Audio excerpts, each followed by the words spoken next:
ઓમ શ્રી ગણેશાય નમઃ. જય શ્રી કૃષ્ણ મિત્રો. ઓમ નમો ભગવતી વાસુદેવાય. મિત્રો, હવે આપણે સાંભળીશું શાલિગ્રામ ભગવાનની કથા, સાસુ વહુ અને શાલિગ્રામ. બહુ સમય પહેલાની વાત છે. એક ગામમાં એક પરિવાર રહેતો હતો. એ પરિવારમાં એક વૃદ્ધ માજી તેના દીકરા અને વહુ સાથે રહેતા હતા. વૃદ્ધ ડોશીમાં બહુ બધી ગાય, ભેંસ અને બકરીઓ રાખતા હતા. ડોશીમાં રોજ જંગલમાં એ ભેંસ ગાયને ચરાવવા લઈ જતા અને તેનું દૂધ નીકાળતા, એને વેચતા હતા અને જે દૂધ વધે વેચતા તેમાંથી દહીં, છાશ અને ઘી બનાવીને પણ વેચતા. ડોશીમાનો દીકરો પણ મહેનત મજૂરી કરતો હતો, જેનાથી એના ઘરનું ગુજરાન સારું ચાલતું હતું. ડોશીમા આ બધા જ કામ કર્યાની સાથે સાથે રોજ શાલિગ્રામ ભગવાનની પૂજા પણ કરતા હતા અને સવાર સાંજ શાલિગ્રામ ભગવાનને ભોગ બનાવીને પણ ચડાવતા હતા, ભગવાનને ભોગ ધરાવતા હતા. શાલિગ્રામ ભગવાનની આરતી કરે અને ભજન કીર્તન કરતા. આ જ એની રોજની દિનચર્યા હતી. એક વારની વાત છે. ડોશીમાં મહા મહિના આવે છે તો એ મહિનામાં હરિદ્વાર જઈને મહા મહિનાનું સ્નાન કરવાનું એમને ઈચ્છા હતી. મહા મહિનો નજીક આવવાનો હતો, પરંતુ હવે એ વિચારમાં પડી ગયા કે મારા ગયા પછી મારું આટલું બધું કામ, ઢોર ઢાખર, ભગવાનની પૂજા, મારી આટલી બધી ભેંસો, મારી વહુ એકલી આટલું બધું કામ કેવી રીતે કરશે? ગાય ભેંસને જંગલમાં ચરાવવા લઈ જવાના, દૂધ નીકાળવું, દહીં, દૂધ, છાશ, ઘી વેચવું, બનાવીને વેચવું અને સાથે ઘરના બધા કામ પણ કરવાના. આના સિવાય મારા શાલિગ્રામ ભગવાનની પૂજા પણ કરવાની. વહુ એકલી આ બધું કેવી રીતે કરશે? આમ વિચારીને ડોશીમાં હતાશ થઈ ગયા, ઉદાસ થઈ ગયા. કેમ કે એના મનમાં તો એમ હતું કે એ હરિદ્વાર જશે, માહ મહિનામાં સ્નાન કરશે. સાંજે જ્યારે ડોશીમાનો દીકરો મજૂરી કરીને ઘરે આવ્યો તો તેણે તેની માને ઉદાસ બેઠેલી જોઈ તો કહે છે, એનું નામ હતું હરિયો. હરિયો કહે છે એની માને કે શું વાત છે માં, આજે તમે કંઈ ઉદાસ લાગી રહ્યા છો? ત્યારે ડોશીમાનો દીકરો માને પૂછે છે તો ડોશીમા થોડી વાર તો ચૂપ રહ્યા, પણ થોડી વાર પછી કહ્યું, બેટા હરિયા, માહ મહિનો આવ્યો છે, આવવાનો છે. મારું મન છે, મારી ઈચ્છા છે કે આ વખતે હું પણ માહ મહિનામાં હરિદ્વાર જઈને સ્નાન કરું, પરંતુ બેટા મારે કેટલી બધી ગાયો છે, ભેંસ છે, વહુ ઘરનું બધું કામકાજ એકલા કેવી રીતે કરશે? ત્યારે હરિયો તેની માને કહે છે, માં, જો તારું મન હરિદ્વાર જઈને માહ મહિનાનું સ્નાન કરવાનું છે તો તું જરૂર જા ને. તારી વહુ પાર્વતી ઘરના બધા જ કામ સંભાળી લેશે. ડોશીમા એના દીકરાને કહે છે, બેટા તું એકવાર તારી પત્નીને પૂછી તો લે. હરિયાએ એ જ સમયે એની પત્ની પાર્વતીને બોલાવી, કીધું કે હું પૂછી લઉં છું. અને એ જ સમયે તેની પત્ની પાર્વતીને બોલાવીને કહ્યું કે અહીં આવ પાર્વતી. અને હરિયાએ એની પત્નીને બધી વાત કહી. હવે ડોશીમાની જે વહુ છે એ બહુ સાફ દિલની, એ એકદમ ભોળી, સીધી સાદી, એકદમ સરળ સ્વભાવની હતી. દુનિયાદારીની ચાલાકી એને આવડતી જ ન હતી. તેણે એની સાસુમાને કહ્યું, માજી, જો તમારી ઈચ્છા છે કે માહ મહિનામાં તમારે હરિદ્વારમાં સ્નાન કરવું છે, તમે જરૂર જાઓ. હું તમારા ગયા પછી તમારા બધા જ કામ કરી લઈશ.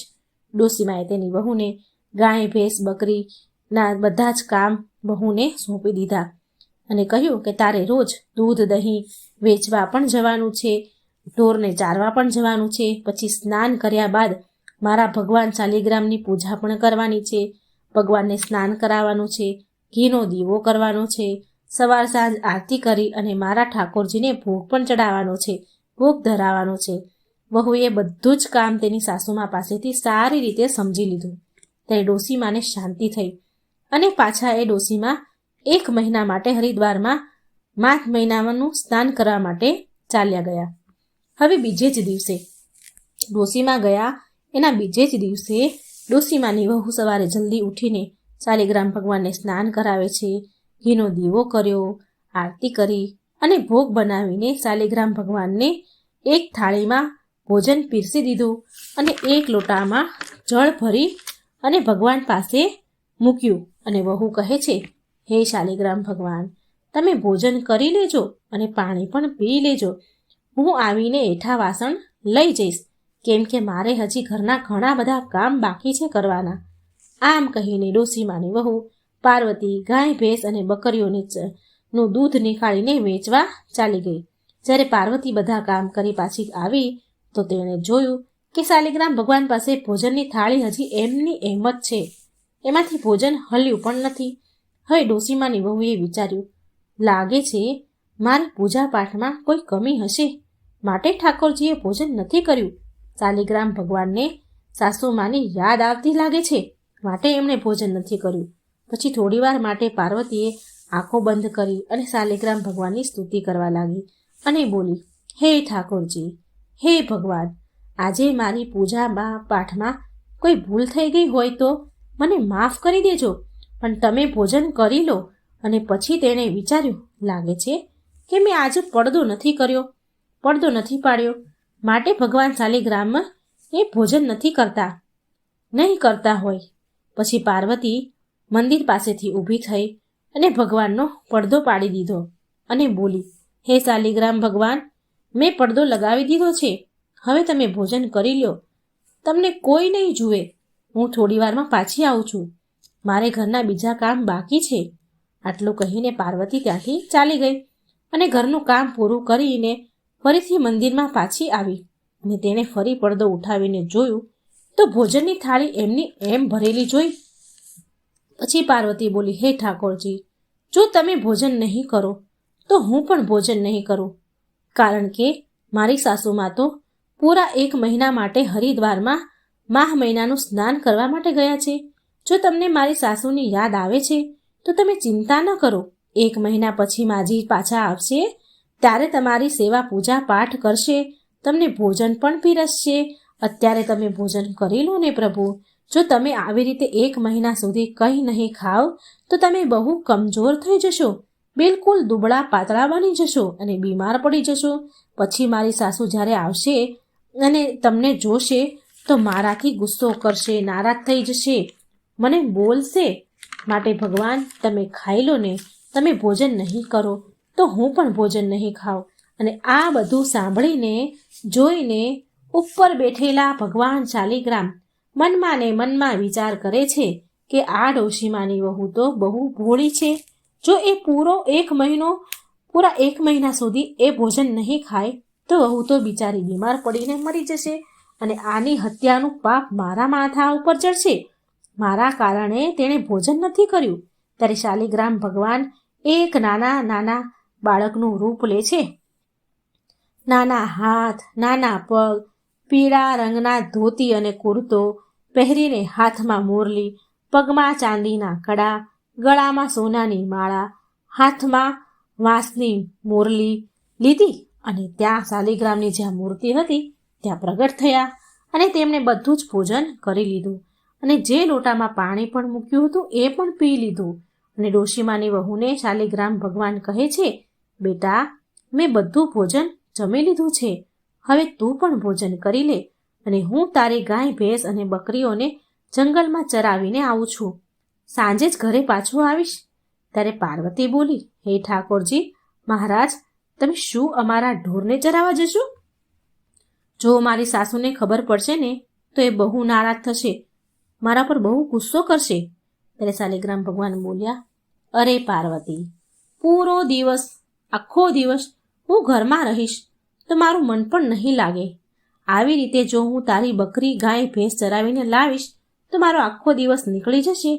પછી પાર્વતી કંઈ બોલી નહીં અને આમ શાલિગ્રામ ભગવાન તેના બધા જ ઢોરને, ગાય ભેંસ બકરીને જંગલમાં ચરાવવા માટે લઈ ગયા અને સાંજે બધા ઢોરને લઈને ઘરે ચરાવીને પાછા આવ્યા. અને આવીને કહે છે, ભગવાન શાલિગ્રામ કહે છે, પાર્વતી, ઓ પાર્વતી, ગરમ ગરમ રોટલી, દૂધનો વાટકો અને માખણ આપી દે, મને બહુ ભૂખ લાગી છે.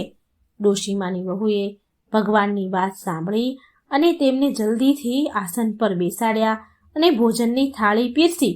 ગરમા ગરમ દૂધનો વાટકો, માખણ અને રોટલી ખાવાનું પીરસી દીધું. ભગવાન શાલિગ્રામે ભોજન કર્યું, માખણ ખાધું, ગરમ દૂધ પીધું અને પાછા એની મૂર્તિમાં ચાલ્યા ગયા. હવે આવું રોજ થવા લાગ્યું. આમ પૂરો માહ મહિનો ધીરે ધીરે વીતતો ગયો. હવે ડોસીમાનો પાછો આવવાનો સમય થયો. મા સ્નાન કરીને ડોસીમા પાછા તેમના ઘેર આવ્યા. ઘરે આવતા જ ડોસીમા સૌથી પહેલા એમના ઘરના મંદિરમાં ભગવાન શાલિગ્રામના દર્શન કરવા માટે ગયા, તો ત્યાં તેમણે ભગવાન શાલિગ્રામની મૂર્તિ દેખાણી નહીં. ત્યારે ડોસીમાએ એની વહુ પાર્વતીને પૂછ્યું કે વહુ, મારા ભગવાન શાલિગ્રામની મૂર્તિ ક્યાં છે? વહુ બોલી, માજી, તમારા શાલિગ્રામ ભગવાન આપણા ઢોરને ચરાવવા માટે જંગલમાં ગયા છે. હવે તો એ સાંજે જ પાછા આવશે. આ સાંભળીને ડોસી તો પેલા ચોંકી ગયા, હેરાન થઈ ગયા અને બોલ્યા કે શું ઠાકોરજી ભગવાન મૂર્તિમાંથી બહાર નીકળે ખરી અને એ પાછા ઢોર ચરાવવા જાય? વહુ, તું ખોટું બોલી રહી છો. તે જ મારા ઠાકોરજીની મૂર્તિને શાલિગ્રામને ક્યાંક મૂકી દીધા છે અથવા તો ક્યાંક ફેંકી દીધા છે. સાચું બોલ, મારા શાલિગ્રામ ભગવાન ક્યાં છે? આમ સાસુમાં તેની વહુને જોર જોરથી બોલે છે, ગુસ્સો કરે છે, ખીજાય છે. ત્યારે ડોસીમાનો દીકરો હરિયો આવ્યો એટલામાં, અને ડોસીમાએ પણ તેના દીકરા હરિયાને જોયો. એટલે હરિયો કહેવા લાગ્યો, માં, તું જાત્રામાંથી હરિદ્વારથી ક્યારે પાછી આવી ગઈ? ત્યારે ડોસીમા બોલ્યા, બેટા, હું તો હજી હમણાં જ આવી છું, અને ઘરમાં આવીને શાલિગ્રામ ભગવાનના દર્શન કરવા માટે મંદિરમાં ગઈ તો મેં જોયું કે શાલિગ્રામ ભગવાનની મૂર્તિ તો છે જ નહીં મંદિરમાં, અને તારી વહુ એવું કહી રહી છે કે તેણે શાલિગ્રામ ભગવાનને ઢોરને ચરાવવા માટે જંગલમાં મોકલ્યા છે. જો બેટા, મેં તારા કહેવા પર હરિદ્વારમાં માહ મહિનાનું સ્નાન કરવા માટે હું રાજી થઈ હતી, અને મેં ઘરનું અને શાલિગ્રામ ભગવાનની પૂજાની જવાબદારી પાર્વતી તારી વહુને સોંપી હતી. હવે તું જ તારી પત્નીને પૂછ કે મારા શાલિગ્રામ ભગવાન ક્યાં છે? ત્યારે હરિયાએ તેની પત્નીને પૂછ્યું, પાર્વતી, ભગવાનની મૂર્તિ ક્યાં છે? ત્યારે પાર્વતીએ પણ એ જ જવાબ આપ્યો જે તેણે તેની સાસુમાને આપ્યો હતો. એ કહે છે, ભગવાન મૂર્તિમાંથી નીકળીને ઢોરને ચરાવવા માટે જંગલમાં ગયા છે અને હવે તે સાંજે જ પાછા આવશે.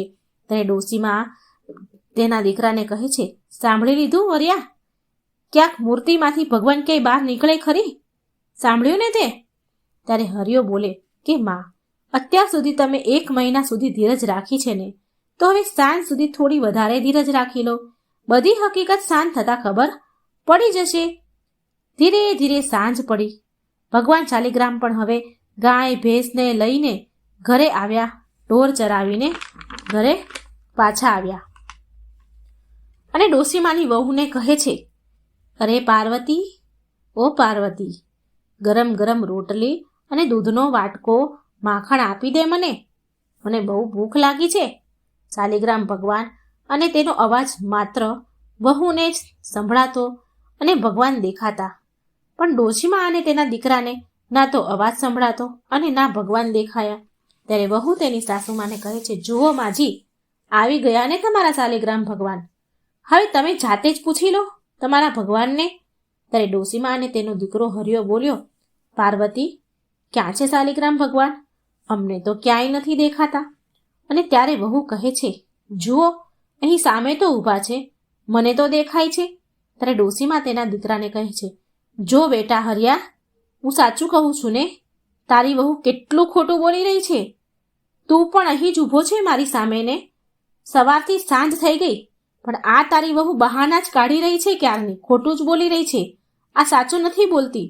એના ઉપર કામનો બોજ વધારે હતો, માટે તેણે મારા શાલિગ્રામ ભગવાનની મૂર્તિને ક્યાંક ફેંકી દીધા છે, જેથી તેને ભગવાનની પૂજા સેવા ન કરવી પડે. એટલે વહુ બોલી, નહીં નહીં માજી, હું ખોટું નથી બોલી રહી. ત્યારે વહુ હાથ જોડીને ભગવાન શાલિગ્રામને પ્રાર્થના કરે છે કે હે ઠાકોરજી, જેમ તમે મને દેખાવ છો ને તેમ તમે મારી સાસુ અને પતિને દર્શન આપો, નહીં તો એ મને ખોટી માનશે. ત્યારે તે ડોશીમાં અને તેના દીકરાને પણ શાલિગ્રામ ભગવાનના દર્શન થયા અને બંને મા દીકરો ભગવાનના ચરણોમાં પડી ગયા. અને ડોશીમાં રડતા રડતા શાલિગ્રામ ભગવાનને કહે છે, હે ઠાકોરજી મહારાજ, મેં તમારી પૂજા, મારી પૂરી જિંદગી તમારી સેવા પૂજામાં નીકાળી દીધી, પણ તમે મને ક્યારેય દર્શન ન આપ્યા અને ના કોઈ દિવસ મારો ભોગ સ્વીકાર્યો. મારી વહુએ 1 મહિનો માહ મહિનો તમારી સેવા પૂજા પાઠ કર્યા અને ભોગ લગાવ્યો તો તમે માત્ર એને દર્શન જ નહીં પણ એનો ભોગ પણ સ્વીકાર્યો અને ઢોરને પણ ચરાવવા માટે જંગલમાં લઈ ગયા, એની સાથે ઘરમાં પણ તમે રહેવા લાગ્યા. ત્યારે ભગવાન શાલિગ્રામ ડોશીમાને કહે છે કે ડોશીમા, તમે તો માત્ર મને પથ્થરની મૂર્તિ સમજીને જ મારી પૂજા કરતા હતા, પણ તમારી વહુએ મને એક જીવતો જાગતો આત્મા સમજ્યો છે, માટે મેં એને દર્શન આપ્યા છે અને મેં એના ભોગને સ્વીકાર કર્યો છે. હે ડોશીમા માજી, તમારી વહુ બહુ સાચી છે, ભોળી છે, હૃદયની સાફ અને સાચી છે અને સરળ છે. આવા લોકો પર તો ઠાકોરજી રીઝે છે. ત્યારે ડોશીમા કહે છે કે હે ઠાકોરજી, મને મારી ભૂલ સમજાઈ ગઈ છે. આ સત્ય સ્વીકારીને ડોશીમા હાથ જોડીને તેની ભૂલની માફી માંગવા લાગ્યા. ભગવાન સામે ખૂબ રડ્યા. શાલિગ્રામ ભગવાન હવે જતા જતા ડોશીમાના ઘરને ઠોકર મારીને ચાલ્યા ગયા, જેથી એમનું ઘર સુંદર મહેલમાં બદલાઈ ગયું અને ઘરમાં અન્નધનના ભંડાર ભરાઈ ગયા. અને 3 મહિના પછી ડોશીમાને વહુ ગર્ભવતી થઈ અને તેને 9 મહિના પૂરા થયાને સુંદર પુત્ર પ્રાપ્ત થયો. શાલિગ્રામ ભગવાને જેમ ડોશીમાની વહુના દર્શન લીધા, તેનો ભોગ સ્વીકાર્યો, એમ હે ભગવાન, હે શાલિગ્રામ, હે ઠાકોરજી, આ કથા કહેનાર, સાંભળનાર, હોકારો ભરનાર એને પણ દર્શન આપજો, તેમનો પણ ભોગ સ્વીકારજો, તેમની બધી જ મનોકામના પૂરી કરજો, તેમના ઘર અન્નધનથી ભરી દેજો. જય શાલિગ્રામ ભગવાન, જય શ્રી હરિ વિષ્ણુ. તો મિત્રો, આ હતી ષટતિલા એકાદશીની વ્રતકથા અને ભગવાન શાલિગ્રામની વ્રતકથા. ભક્ત ધન્ના અને શાલિગ્રામની કથા. પથ્થરમાંથી નીકળ્યા ઠાકુર નારાયણ. ઓમ નમો ભગવતે વાસુદેવાય. મિત્રો, આજ એક ભગવાન અને ભક્તની સુંદર રોચક કથા સાંભળીશું. ભગવાનની કથાઓ, વાર્તાઓ, સત્સંગ, કીર્તન કરવાથી પ્રભુ ખૂબ રાજી થાય છે અને આપણા બધા જ સંકટ દૂર કરે છે. કથાઓ સાંભળવાથી મન પણ શુદ્ધ પવિત્ર થાય છે અને બુદ્ધિ પણ શુદ્ધ થઈને વિકાસ પામે છે અને ભગવાન પરની શ્રદ્ધા, અતૂટ વિશ્વાસ વધે છે. માટે કૃપા કરીને મિત્રો આ કથા સાંભળજો. કથા સાંભળવાનો ખૂબ જ મહિમા છે. જો મિત્રો મારી કથા વાર્તાઓ તમને સારી લાગે તો વિડીયો લાઈક કરજો, શેર કરી અને મારી આ ચેનલને સબસ્ક્રાઈબ પણ જરૂર કરજો. ઓમ નમો ભગવતે વાસુદેવાય. આ કથાનો મુખ્ય સાર છે ભક્તના વશમાં ભગવાન. મિત્રો, બાળક ધન્નાનો જન્મ એક સામાન્ય ખેડૂત પરિવારમાં થયો હતો. તેમના પિતા ખેતી કરવા અને ગાયોને પાળતા હતા. એક દિવસ પરિવારના કુલગુરુ તીર્થયાત્રા કરીને આવ્યા અને આ થોડા દિવસ માટે આ બાળક ધન્નાના ઘરે રોકાઈ ગયા. ગુરુજી શાલિગ્રામ ભગવાનની સેવા કરતા હતા. ગુરુજી બહુ ભાવથી, શ્રદ્ધાથી, ભક્તિથી ભગવાનની સેવા કરતા હતા. શાલિગ્રામ ભગવાનને રોજ થાળ ધરાવતા અને થાળ ધરાવ્યા બાદ જ હંમેશા તે ભોજન ગ્રહણ કરતા. આ એમના નિયમ હતા. બાળક ધન્ના આ બધું રોજ ગુરુજીને કરતા જોતા હતા. તેને ભગવાનની સેવા બહુ સારી લાગતી હતી. જ્યારે ગુરુજી ભગવાનની સેવા કરતા તો બાળક ધન્નાને બહુ શાંતિ, સુકૂન મળતું હતું. થોડા દિવસો પછી જ્યારે ગુરુજી જવાના હતા તો એ સમયે બાળક ધન્નાએ ગુરુજી પાસે શાલિગ્રામ ભગવાન આપવા માટેની જીદ કરવા લાગ્યા કે મને શાલિગ્રામ ભગવાન આપો. અને ધન્ના કહેતા કે મને ઠાકોરજી જોઈએ છે, મને તો ઠાકોરજી જોઈએ છે. પણ ગુરુજી તેમના ઠાકોરજી શાલિગ્રામ પ્રભુ નાના એવા બાળકને કેવી રીતે આપે? બાળક ધન્ના જીદ ભરાવ્યા તો તેના માતા પિતાએ તેને ખૂબ જ સમજાવ્યા, પરંતુ બાળક ધન્ના તો માન્યા નહીં. અંતમાં લોકોએ ગુરુજીને કહ્યું કે અરે, આ તો બાળક છે, આને શાલિગ્રામ જેવું કોઈ બીજું આપી દો ને અને ફોસલાવી દો એને. બીજા દિવસે ગુરુજી નદીએ નાવા ગયા. સ્નાન કરવા ગયા તો ત્યાંથી ગુરુજીએ કાળા રંગનો ગોળ મટોળ એક કાળો પથ્થર લઈને આવ્યા અને ધન્ના પાસે આવીને બોલ્યા કે બેટા, હું તને મારા ઠાકોરજી તો આપી દઈશ, પણ મારી પાસે 2 ઠાકોરજી છે. એક મોટા ઠાકોરજી છે અને એક નાના ઠાકોરજી છે. તને ક્યાં ઠાકોરજી જોઈએ? બાળક ધન્નાએ તો ફટાફટ જવાબ આપ્યો કે મને તો મોટા ઠાકોરજી જ જોઈએ.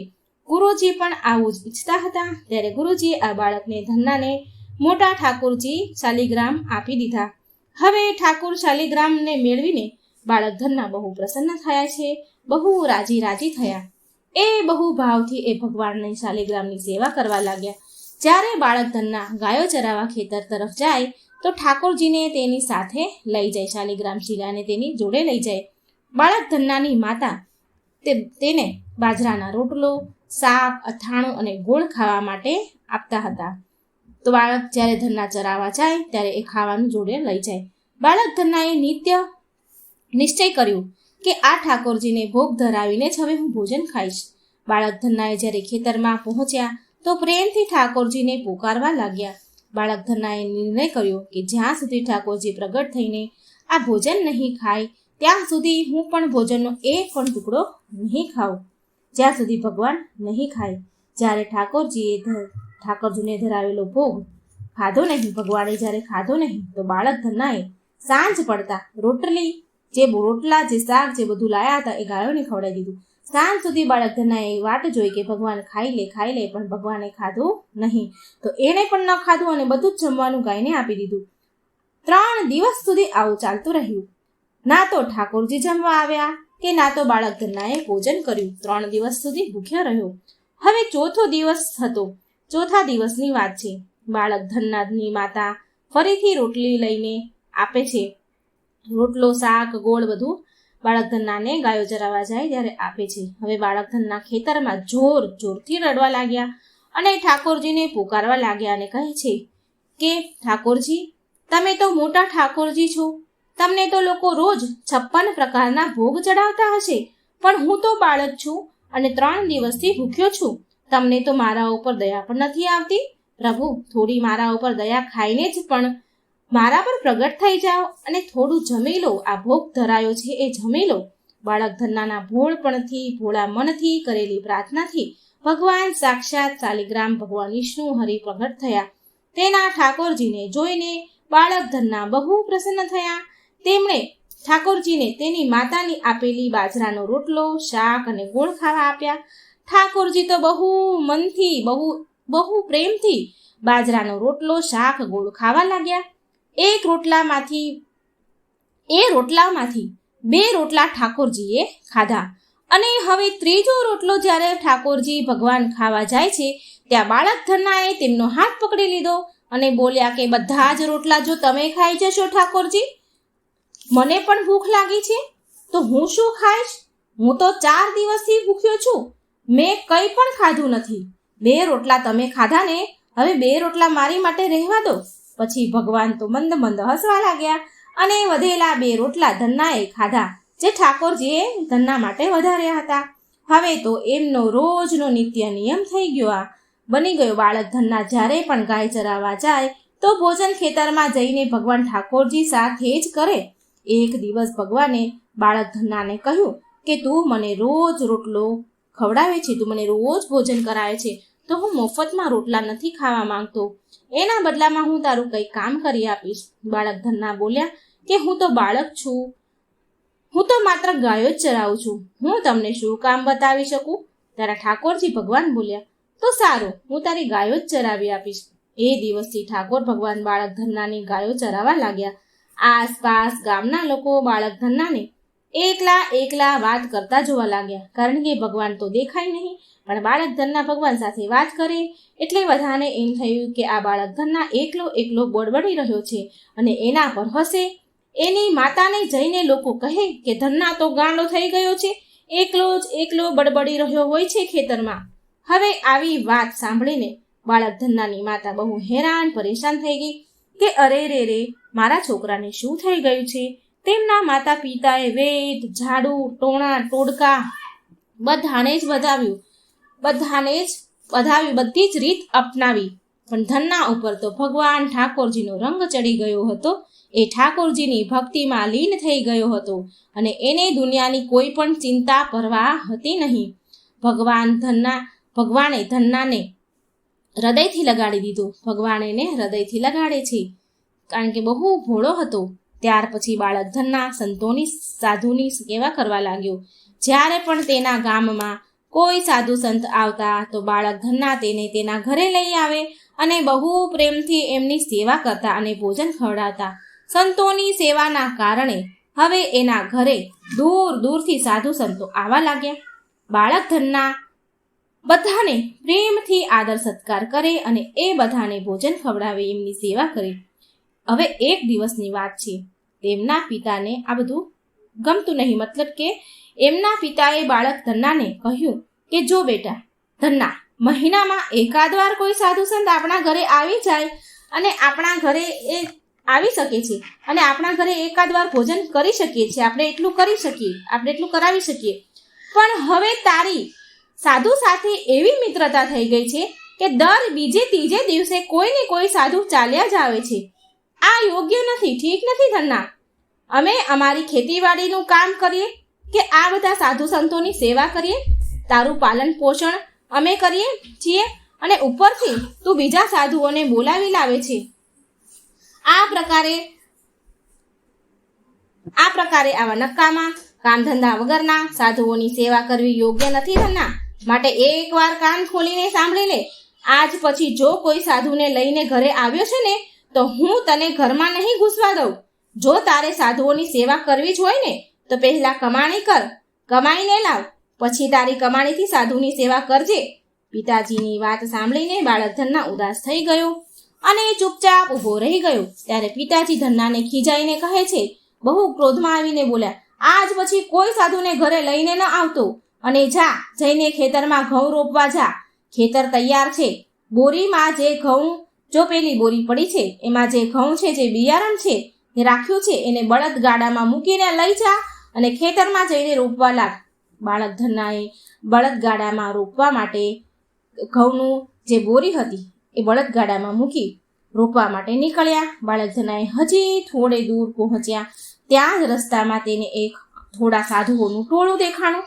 બાળક ધન્નાએ બળદગાડામાંથી ઉતરીને તરત જ સાધુ સંતને સાષ્ટાંગ પ્રણામ કર્યા.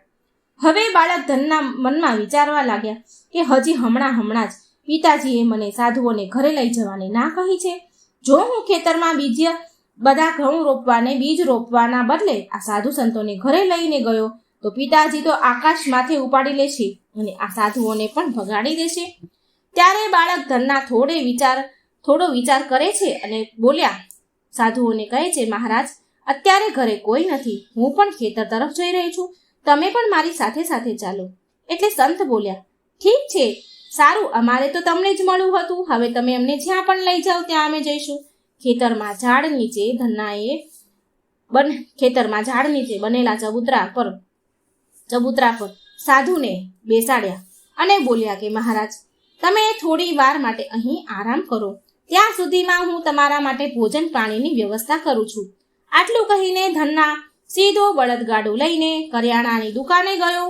ત્યાં કરિયાણાવાળાની દુકાને ગયા તો ત્યાં બાળક ધન્ના જે ઘઉં બિયારણ ખેતરમાં રોપવા માટે લઈ ગયા હતા, મૂક્યા હતા ગાડામાં, તો એ ઘઉં બિયારણ કરિયાણાવાળાને દુકાનદારને વેચી દીધા અને પછી તેનાથી દાળ, ચોખા અને બીજી અન્ય સામગ્રી ભોજનની ખરીદી સામાન લઈને બાળક ધન્ના ખેતરમાં પહોંચ્યા. ખેતરમાં આવીને બાળક ધન્નાએ સંતોષ સાધુ માટે બહુ સરસ દાળ બાટી અને ચૂરમાનો પ્રસાદ બનાવ્યો. ભગવાનને પણ ભોગ લગાવ્યો. બાદ પછી બાળક ધન્નાએ સંત સાથે બેસીને ભોજન કર્યું. આ બધા વચ્ચે ભગવાનની ચર્ચા પણ થઈ રહી હતી. સંતોને ભોજન કરાવ્યા બાદ બાળક ધન્નાએ સંતોને વિદાય આપી પ્રેમથી. સંતોના ગયા પછી બાળક ધન્ના તો વિચારવા લાગ્યા કે અરે, મેં તો રોપવાવાળા ઘઉં બધા બિયારણ વેચી દીધા છે અને સંતોને ભોજન કરાવ્યું. હવે ખેતરમાં શું રોપીશું? જો ખેતરમાં કંઈ પણ ઉગશે નહીં તો હું પિતાજીને શું જવાબ આપીશ? આમ વિચારીને બાળક ધન્નાએ ઘઉંની જે બોરીઓ ખાલી થઈ ગઈ હતી તેમાં રેતી ભરી અને આસપાસમાં ખેતરવાળા તો લોકો હોય જ, તો એ લોકોને દેખાડવા માટે એ રેતીને ખેતરમાં રોપવા લાગ્યા. રેતીની મુઠ્ઠીઓ ભરી રોપવા લાગ્યા. સવારથી સાંજ સુધીમાં રેતીની જેટલી બોરીઓ ભરી હતી તે ખેતરમાં બધી છાંટી દીધી, બધી એ રોપી દીધી. આજુબાજુના ખેતરવાળા અને ખેડૂતોને તો એવું જ હતું. એ જોઈ રહ્યા હતા કે બાળક ધન્ના ખેતરમાં ઘણા ઘઉં રોપી રહ્યા છે, પણ અસલમાં તો એ ખેતરમાં રેતી રોપી રહ્યા હતા. ધન્ના બાળક ખેતરમાં રોપી રહ્યા છે, રોપામણ કરી રહ્યા છે. બાળક ધન્ના ઘરે ચાલ્યા ગયા પછી આ બધું કરીને થોડા દિવસ વીત્યા તો બાળક ધન્નાના પિતા અને ગામના અમુક વૃદ્ધો ગરઢા લોકો બાળક ધન્ના પાસે આવ્યા અને બોલ્યા કે તે કેવી રીતે ખેતરમાં બિયારણ રોપ્યું? આવો પાક તો અમે અમારા જીવનમાં, અમારી જિંદગીમાં આજ સુધી અમે નથી જોયો. એવું લાગી રહ્યું છે કે ઘઉંનો એક એક દાણો માપીને એક સમાન દૂરી પર અંતર પર રોપવામાં આવ્યો છે અને બધા જ દાણા ઉગી નીકળ્યા છે. આટલો સુંદર પાક તો અમે અમારી આજ સુધી જિંદગીમાં નથી જોયો. આ બધું તે કેવી રીતે કર્યું ધન્ના? બાળક ધન્નાને એમ થયું કે આ બધા મને ચીડવી રહ્યા છે, મારો મજાક ઉડાવી રહ્યા છે, મને મેણા મારી રહ્યા છે. ખેતરમાં તો કંઈ ઉગ્યું જ નહીં હોય. મેં તો રેતી રોપી છે, એટલે ક્યાંથી ઉગવાનું? માટે આ બધા આવું બોલીને મારી હસી કરી રહ્યા છે. પણ જ્યારે ધન્ના પોતે ખેતરમાં જઈને જુએ છે તો સ્વયં આશ્ચર્યને પામ્યા. એમણે જોયું કે ખેતરમાં એમણે રેતી જે રોપી હતી ત્યાં ઘઉંનો પાક ઉગી નીકળ્યો છે. ખેતરનો પાક જોઈને બાળક ધન્નાને ઠાકોરજીની કૃપાનો અનુભવ થયો, એને મહેસૂસ થયું અને એની આંખોમાંથી આંસુ નીકળી ગયા. બાળક ધન્ના જોરથી રડવા લાગ્યો. જ્યારે બાળક ધન્ના અને ગામના લોકોએ તેના રડવાનું કારણ પૂછ્યું ત્યારે ધન્નાએ રડતા રડતા બધા જ લોકોને આ બધી ઘટના બતાવી. જે રેતી રોપી હતી, જે ઘઉં વેચીને સાધુ સંતોને જમાડ્યા, આ બધી જ ઘટના એ લોકોને સંભળાવી. બાળક ધન્નાની વાત સાંભળીને તેના પિતાની આંખમાંથી આંસુ નીકળી ગયા અને એ બોલ્યા, ભગવાન તારો ધન્યવાદ કે મારા ઘરમાં આવા પુત્રએ જન્મ લીધો છે, મને આવો પુત્ર દીધો છે. આજ પછી ધન્ના અને અમે તને ક્યારેય નહીં રોકીએ. સાધુને બોલાવવામાં, સાધુની સેવા કરવા, તું સાધુને બોલાવ, સંતોની સેવા કર અને તને હવે ક્યારેય ના નહીં પાડી. અમે આજથી હું ભગવાનની ભક્તિ કરીશ અને તારી સાથે સંતોની સેવા પણ કરીશ. ત્યાર પછી બાળક ધન્ના અને તેના પરિવાર સાધુ સંતો સાથે સેવા કરવા લાગ્યા અને ભક્તિના રંગમાં રંગાઈ ગયા. તો મિત્રો, આ હતી સરસ મજાની વાર્તા બાળક ધન્નાની અને ભગવાન શાલિગ્રામની. તો મિત્રો, આ વાર્તા તમને સારી લાગે તો વિડીયો લાઈક કરજો, શેર કરજો અને આ ચેનલને સબસ્ક્રાઈબ કરજો. જય શ્રી કૃષ્ણ. રાધે રાધે. Thank you.